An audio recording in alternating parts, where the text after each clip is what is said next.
Bismillahirrahmanirrahim. Assalamualaikum warahmatullahi wabarakatuh. Halo guys, Wilujeng Sumping di channel Simkuring Asep PC Tutorial, dimana dina channel ieu Simkuring ngadamel konten-konten video tutorial tentang PC ku ayeuna versi bahasa Sunda. Cana panginten seueur ayeuna anu tumaros ka Simkuring, terkhususna panginten rerencangan Simkuring ge naros nya. Nah, bat ayeuna ngadamel tutorialna ku ayeuna versi bahasa Sunda, henteu ku ayeuna versi bahasa Indonesia. Kangge pertarosan eta diwaler ku Simkuring. Pangitan aya sababaraha hal, bat ayeuna Simkuring ngagunakeun ku versi bahasa Sunda.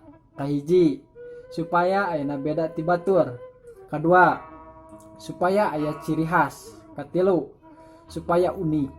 Kaopat, da teu sadayana ayeuna jalmi ayeuna bisa paham ku ayeuna bahasa Indonesia, terkhususna di ayeuna daerah Sunda. Walaran kangge ayeuna pertarosan nomor kadua nyata tujuanna kangge naon didamelkeunana ieu channel atanapi konten-konten ieu. Tah tujuanna Simkuring nyata sejak ngamalkeun kana ayeuna emo, jeung nomor kaduana nyata sejak ayeuna sharing atanapi berbagi ayeuna pengetahuan sareng rerencangan atanapi sareng ayeuna anu nonton kana ayeuna channel Simkuring, khususna ayeuna di daerah Sunda anu teu paham ku ayeuna bahasa Indonesia atanapi anu teu ngartos ku bahasa ayeuna Indonesia.